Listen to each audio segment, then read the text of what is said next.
ahead of our Europa League tie against Dinamo Zagreb. Got our head coach Jose Mourinho here. Sal, the screen has just come back. Our head coach Jose Mourinho is here. This will be followed by Davinson Sanchez as the player element of the press conference. As always, please raise your hand. We try to get to as many of you as possible. And it is obviously all in, so there are no embargoes in place. Jerry Cox, I'm coming to you first. Morning, Jose. Morning. Team's in a great run of form. Do you anticipate many changes? Have you got any new injury updates on Lo Celso or any others ahead of this game? Gio is not ready, but it's nothing to do with his previous important injury, which is totally recovered. But with accumulation of work, his feelings are not the best at the moment. A little bit of some back pain, and he had to stop working the way he was doing. So not for this match yet. A part of that is Joe Rodon, the only player that is not, unfortunately, selected because he's not in the UEFA list. A part of that, every player selected. As you know, we can have 2 extra players in the Europa League bench, and everybody is selected. Everybody is fit. Am I going to repeat the same team that played against Crystal Palace? No, I'm going to make a few changes. But the team is working very well. Everybody's training hard. Everybody is pushing to play. So for me, it doesn't matter who is playing. Our team is going to be strong. Okay, Ian Abrahams. Hi, Jose. How are you doing? Thank you. You're battling on 3 fronts. You're in the League Cup final, obviously last 16 Europa League, and obviously you've got a great chance still of getting in the top 4 of the Premier League. But you've got, as you have all season, a horrific fixture schedule. How much are you going to have to now, as you say, you're going to make changes? How much are you now going to have to maybe prioritise competitions, or have you got enough players in the squad to battle on those three fronts? Yeah, we are not going to prioritize. The next match is always the most important match. I'm not thinking about the Arsenal match. I'm thinking about this one. And we are going to make changes the same way we made changes between Fulham match and Crystal Palace match. The team is playing well. The team is winning. You could think no changes, but we do change, and we do change because we trust the players. The level is very high. When everybody is working the way they do, people deserves to play, and it's easy for me to trust them. So yes, tomorrow we are not going to play with the same team that played against Palace, but the team is going to be equally strong. And not at all, we are not going to prioritize competitions. As you say, we play 2 competitions plus the final, and we are going to try to be strong in everyone. Okay, going to go to Aidan McGee. Aidan. Hi, Jose. The scheduling of this fixture means that you're at home tomorrow while Arsenal are in Greece. Do you expect that to give you an advantage on Sunday in terms of freshness, and that just add a bit of zip in terms of physicality? Well, on the 6th of December, we played against Arsenal in our stadium. On the 3rd of December, Arsenal played at home against Rapid Vienna. And at the same time, we were playing in the ice in Linz against Lask Linz. We landed in London 3 a.m.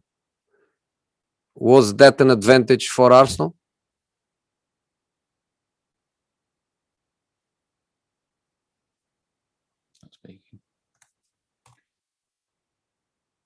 Aidan, sorry.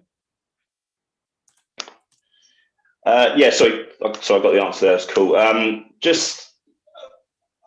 you just look at this game as well and this competition? Do you consider the Premier League or the Europa League to be your best route into the Champions League this season, or do you just think, well, we're quite well placed in both?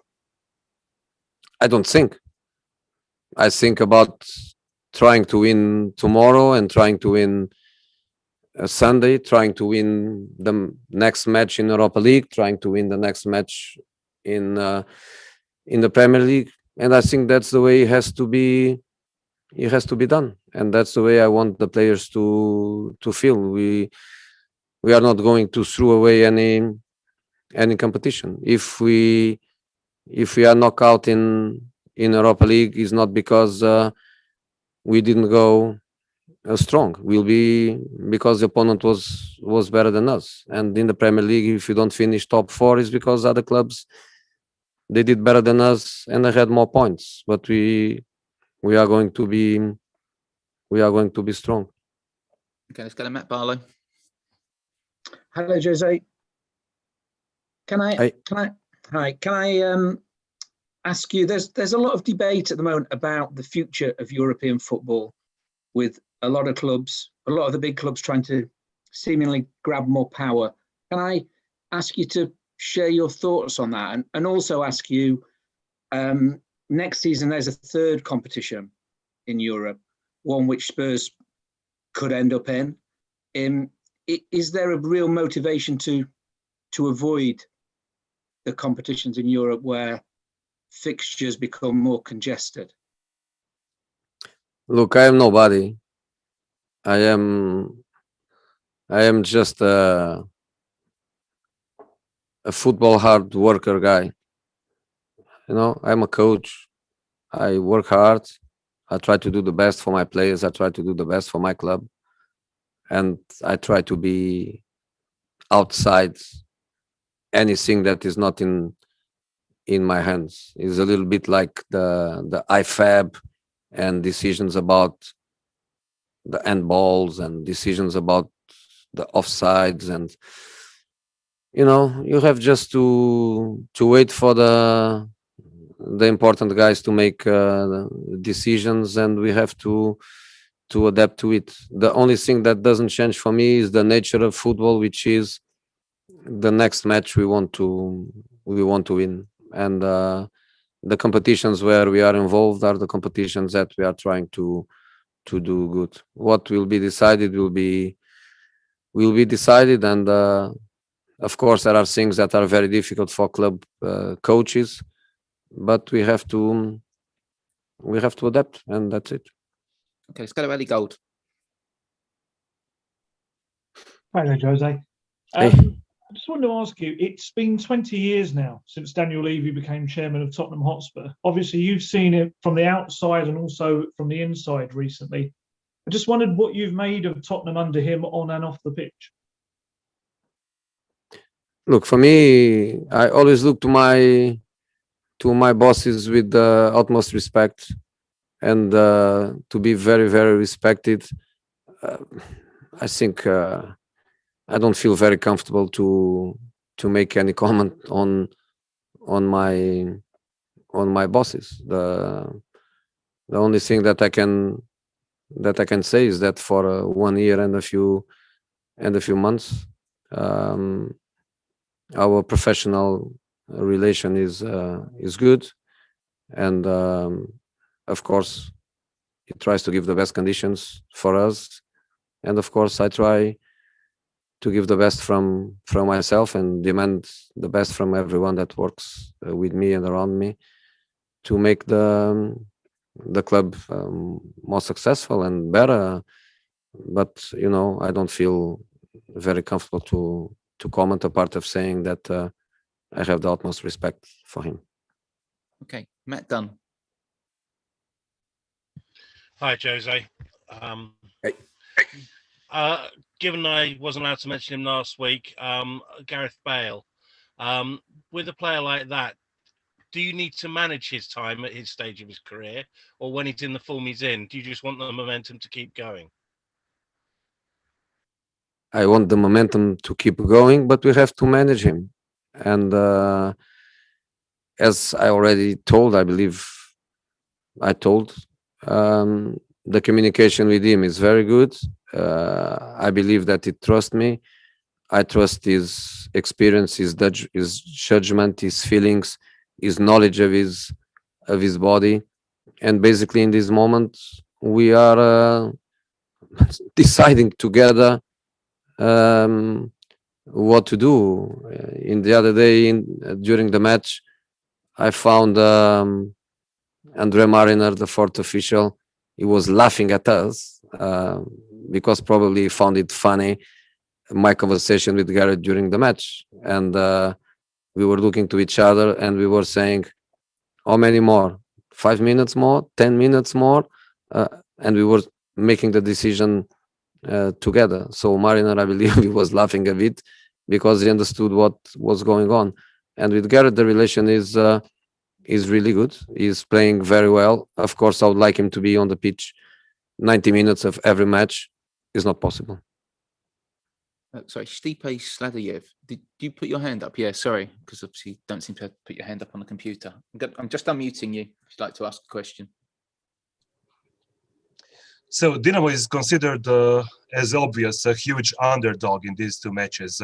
Could you say that it would be a huge disaster to Tottenham to get eliminated by Dinamo in this stage? And second, do you think that is Dinamo there is any player capable of playing for top Premiership clubs? Maybe Petkovic, maybe Livakovic. First of all, thank you for the question, because it's the first question about Dinamo.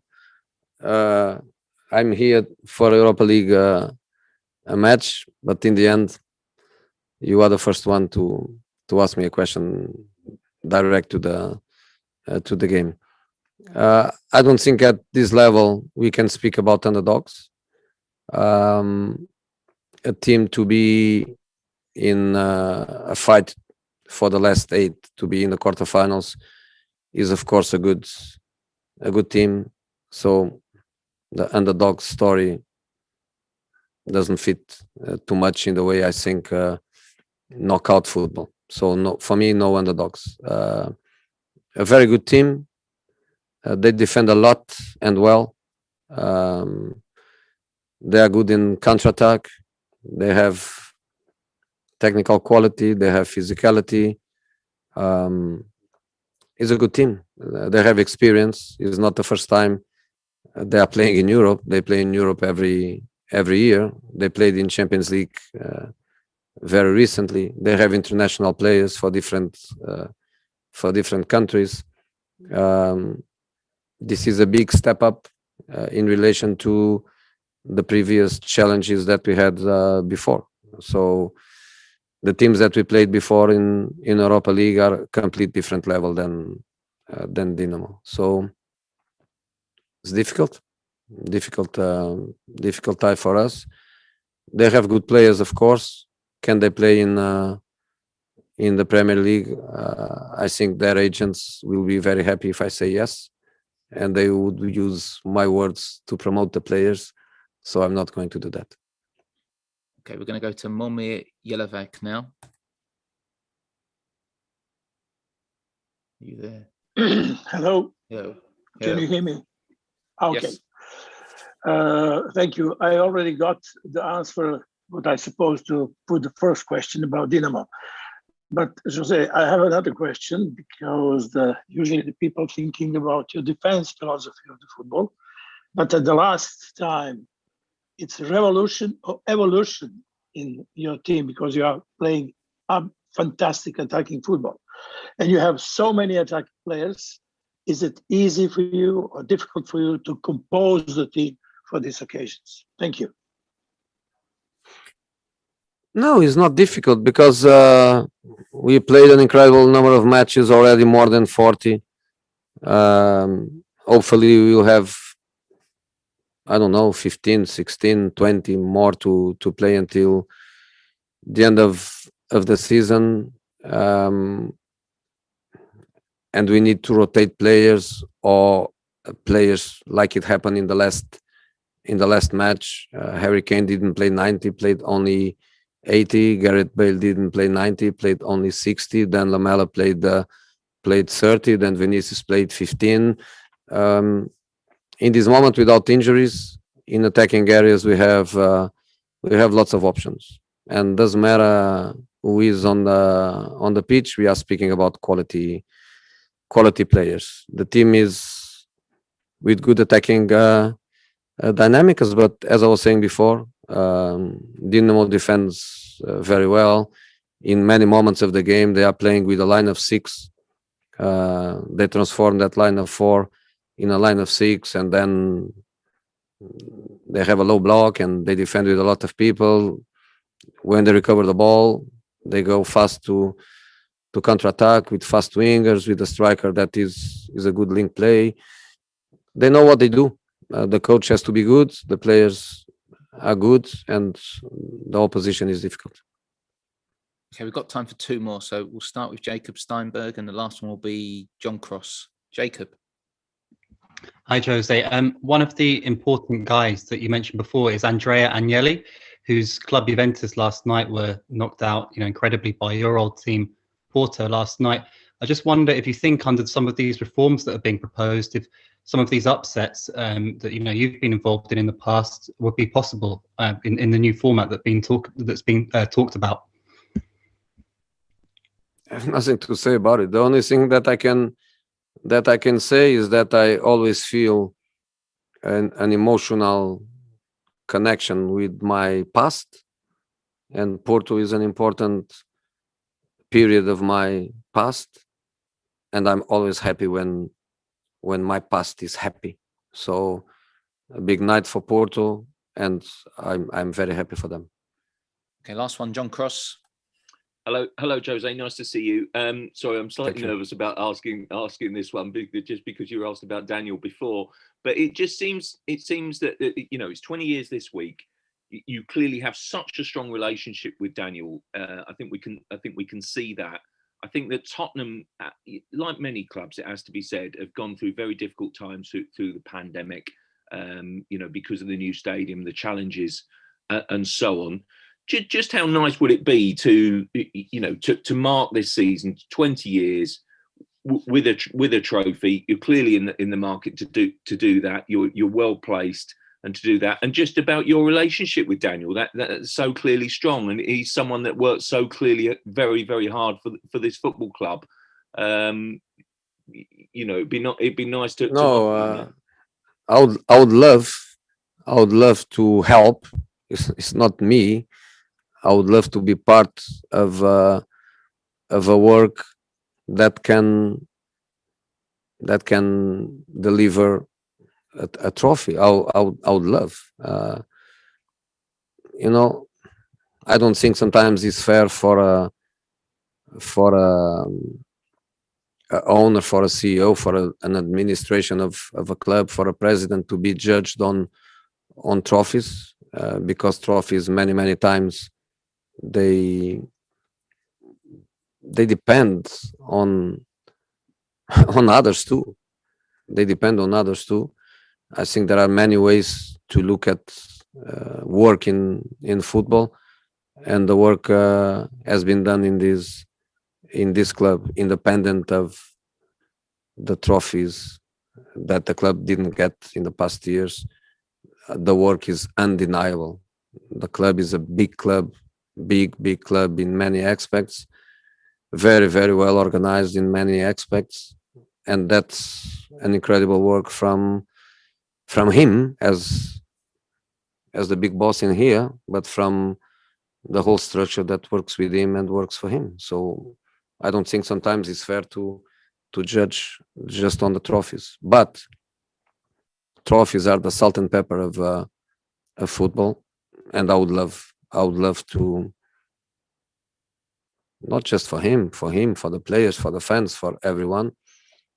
I would love to help for that to happen. And I'm not a big guy on stats and this kind of things, but my 1000 official match is going to arrive this season too, and for a career where I've been lucky enough to win so many things. Would be also nice for him to celebrate my 1,000 official matches, winning a trophy for Tottenham. We are going to try. Let's see if it's possible. Okay, guys, thank you very much. Devonton will be with you shortly. Thank you. Thank you.